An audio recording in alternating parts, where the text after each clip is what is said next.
إن الحمد لله نحمده ونستعينه ونستغفره ونؤمن به ونتوكل عليه ونعوذ بالله من شرور أنفسنا ومن سيئات أعمالنا من يهد الله فلا مضل له ومن يضلل فلا هادي له وأشهد أن لا إله إلا الله وأشهد أن محمدا عبده ورسوله أما بعد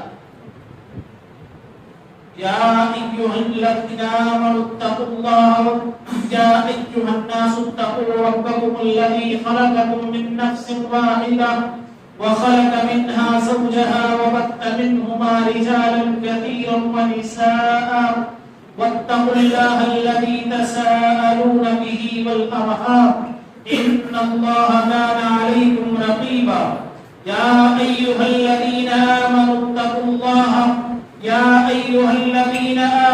اتقوا الله وقولوا قولا سديدا يصلح لكم أعمالكم ويغفر لكم ذنوبكم ومن يطع الله ورسوله فقد فاز فوزا عظيما يا أيها الذين آمنوا اتقوا الله وقولوا قولا سديدا يصلح لكم أعمالكم ويغفر لكم ذنوبكم ومن يطع الله ورسوله فقد فاز فوزا عظيما وقال النبي صلى الله عليه وسلم يا معشر الشباب من استطاع منكم الباءة فليتجوز فإنه أغض للبصر وأحسن للفرج ومن لم يستطع فعليه بالصوم فإنه له وجاء متفق عليه وقال الله تبارك وتعالى في موضع آخر وأنقذوا الأيام منكم والصالحين من عبادكم وإمائكم إن يكونوا فقراء يغنيهم الله من فضله والله واسع عليم محترم سامعین، خطبہ مسنونہ کے بعد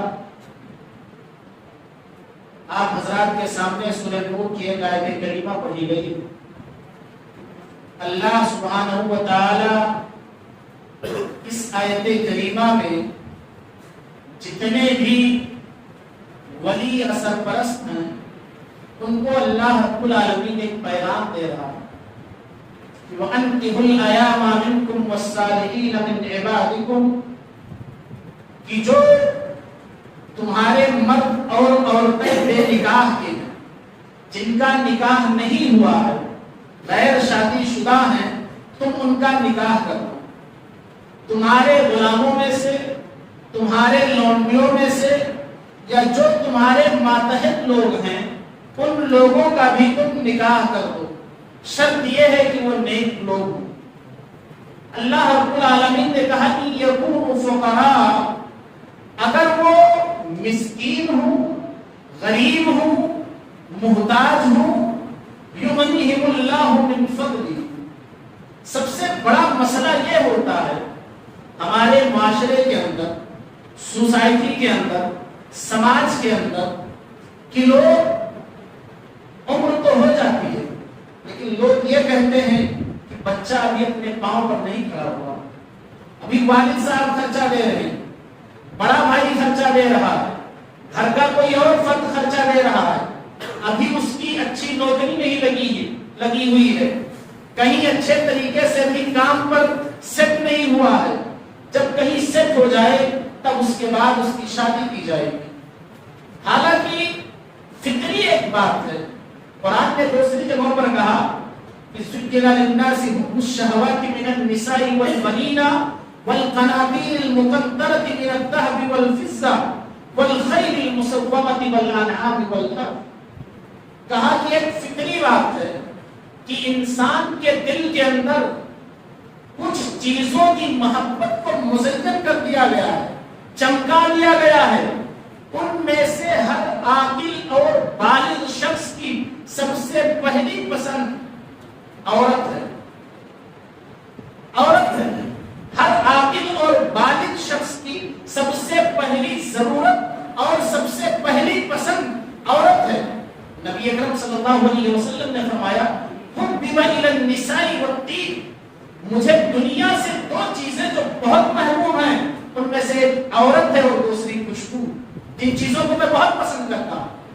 اور قرآن نے کہا عورت کی محبت، بچوں کی محبت، مال کی محبت، برانڈڈ گاڑیوں کی محبت، یہ انسان کے دل کے اندر مزین کر دی گئی. کون شخص ایسا ہے جو اپنے آپ کو مالدار نہیں بننا چاہتا؟ کون شخص ایسا ہے جو اچھی برانڈڈ گاڑیوں میں چلنا نہیں چاہتا؟ کون شخص ایسا ہے جو غربت کو پسند کرتا ہے، امیر نہیں بننا چاہتا؟ یہ ایک فطری بات ہے. لیکن معاشرے کے اندر بہت سارے لوگ عمر کے آخری حد تک پہنچا دیتے ہیں. یہ کون ہوتے ہیں؟ یہ ولی ہوتے ہیں، یہ ذمہ دار ہوتے ہیں، یہ گھر کے جو نگراں ہیں، گھر کے جو بڑے بوڑھے ہیں. سورہ نور میں اللہ رب العالمین نے انہی کو مخاطب کیا وَأَنكِحُوا الْأَيَامَ مِنكُمْ وَالصَّالِحِينَ مِنْ عِبَادِكُمْ، کہ اپنے جو تمہارے ماتحت لوگ ہیں ان میں سے مردوں اور عورتوں کی شادی کرواؤ. نبی اکرم صلی اللہ علیہ وسلم نے فرمایا، جیسا میں نے صحیح بخاری کی روایت پڑھی ہے، اللہ کے رسول صلی اللہ علیہ وسلم نے صحابہ کرام کی جماعت کو مخاطب کر کے کہا کہ اے جوانوں کی جماعت، تم میں سے جو شخص خرچے برچے کی استطاعت رکھتا ہو، شادی کے بعد وہ اپنے بیوی کا خرچ اٹھا لے گا، جو اس کی ضروریات ہیں اس کو پورا کر لے گا، تو اس شخص کو چاہیے کہ شادی کر لے. اس شخص کو چاہیے کہ شادی کر لے. لیکن اپنے یہاں معاملہ اس کے برعکس ہے. شادی ہم اس کو ٹالتے رہتے ہیں اس وقت تک جب تک ہماری ایک اچھی نوکری نہ ہو جائے، ہمارے پاس اچھی گاڑی نہ ہو جائے، ہمارے پاس رہنے کے لیے اچھا گھر نہ ہو جائے. حالانکہ یہ تمام چیزیں قرآن کہہ رہا ہے یقوم فقراء، اگر وہ غریب ہوں گے، مسکین ہوں گے، اللہ رب العالمین ان کو بے نیاز کر دے گا. یغنیہم اللہ من فضلہ، اللہ رب العالمین کا فضل ہے. وہ تو تپتی ہوئی ریت سے زمزم نکال لیتا ہے، شعلہ نمرود کو سرد کر دیتا ہے. لیکن شرط یہ ہے کہ ہمارا توکل اور ہمارا بھروسہ ہونا چاہیے. تو کچھ حدیثیں آپ حضرات کے سامنے پیش کرنا چاہتا ہوں. نبی اکرم صلی اللہ علیہ وسلم نے فرمایا انتخاب کیسا ہونا چاہیے. جیسے ہم یا ہمارے معاشرے میں کئی قسم کے لوگ ہیں. سب سے پہلی پسند جو ہماری ہوتی ہے وہ جہیز کی ہوتی ہے کہ کس گھر میں شادی کی جائے جو اپنی بیٹی کو اچھا خاصا مال دیتا ہو، یا جس سماج یا جس معاشرے میں مشہور ہو کہ فلاں خاندان کے لوگ بڑا اچھا جہیز دیتے ہیں، بہت برانڈڈ سامان دیتے ہیں، ہم ان کے ہاں رشتے کے لیے ہم ان کے یہاں سوچتے ہیں کہ ہمارا رشتہ انہی سے منسلک. لیکن نہیں، نبی اکرم صلی اللہ علیہ وسلم نے ایک دوسرا معیار بتلایا. کہا کہ تنکح المرأة لأربع، لمالها ولحسبها وجمالها ودینها فاظفر بذات الدین.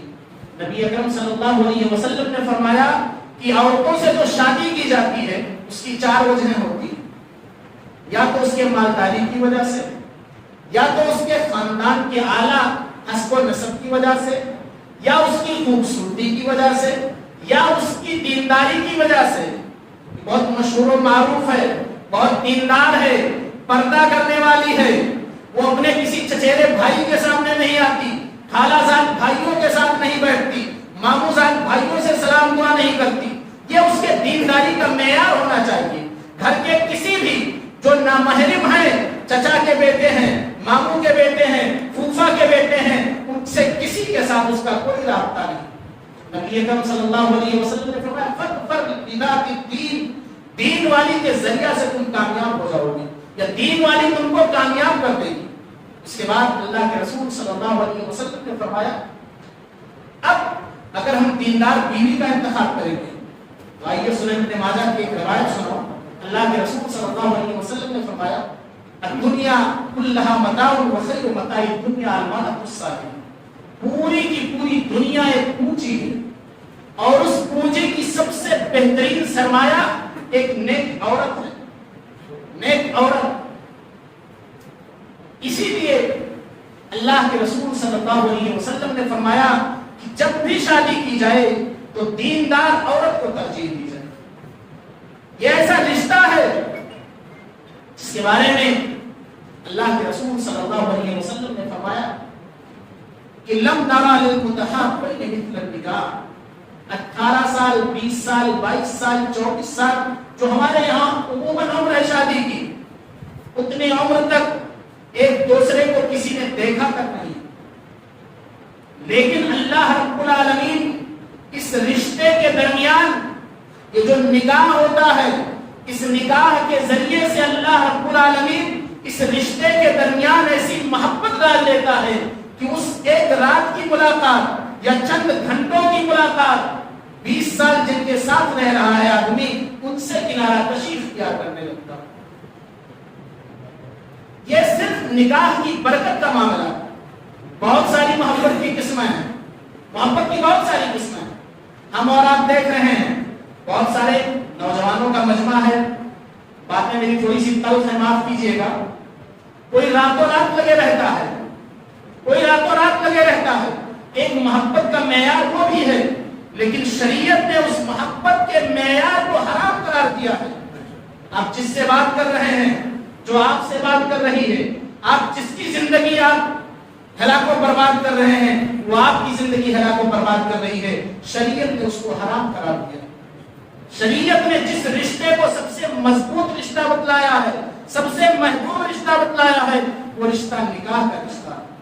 لہذا ہم کو اور آپ کو، تمام لوگوں کو چاہیے کہ جتنے بھی ولی ہیں، بغیر ولی کی اجازت کے، اما عائشہ صدیقہ رضی اللہ عنہا نے کہا کہ ایما امرأۃ نکحت بغیر اذن ولیھا، تم میں سے کون سی ایسی عورت ہے جس کا نکاح بغیر اس کے ولی کے ہوا ہے، فنکاحھا باطل فنکاحھا باطل فنکاحھا باطل، اس کا نکاح باطل ہے، اس کا نکاح باطل ہے، اس کا نکاح باطل ہے۔ میرے بھائیوں، نوجوانوں، بہت سارے لوگ ہیں، دوست ہیں، احباب ہیں، ساتھی ہیں، کورٹ میرج کا مشورہ دیتے ہیں کہ تمہارے گھر والے راضی نہیں ہیں، چلو کورٹ میرج کر لینا۔ میرے بھائی، اما عائشہ صدیقہ رضی اللہ عنہا کی یہ حدیث کورٹ میرج کے تمام فیصلوں کو حرام قرار دیتی ہے کہ وہ نکاح درست نہیں ہے جو بغیر ولی کے اجازت کے ہوا۔ دنیا میں صرف باپ اور استاذ دو ہی ایسی شخصیت ہے۔ استاذ اپنے شاگرد کو خود سے بہتر دیکھنا چاہتا ہے اور باپ اپنے بیٹے کو اپنے سے زیادہ کامیاب دیکھنا چاہتا ہے۔ اس کے علاوہ دنیا کے جتنے رشتے ہیں سب حاسد رشتے ہیں۔ وہ آپ کا کتنا قریبی دوست ہو، آپ کی کامیابی سے جلتا ضرور ہوگا۔ آپ کا کتنا قریبی رشتہ دار ہو، آپ کی اونچائیوں سے اس کے دل میں حسد ضرور ہوگی۔ ضرورت اس بات کی ہے کہ ہم کتاب و سنت پر عمل کریں۔ رمضان المبارک کا موقع ہے، میں بہت زیادہ وقت نہیں دینا چاہتا۔ آخر میں دعا ہے کہ الہ العالمین ہم تمام لوگوں کو عمل صالح کرنے کی توفیق عنایت فرمائے۔ آمین۔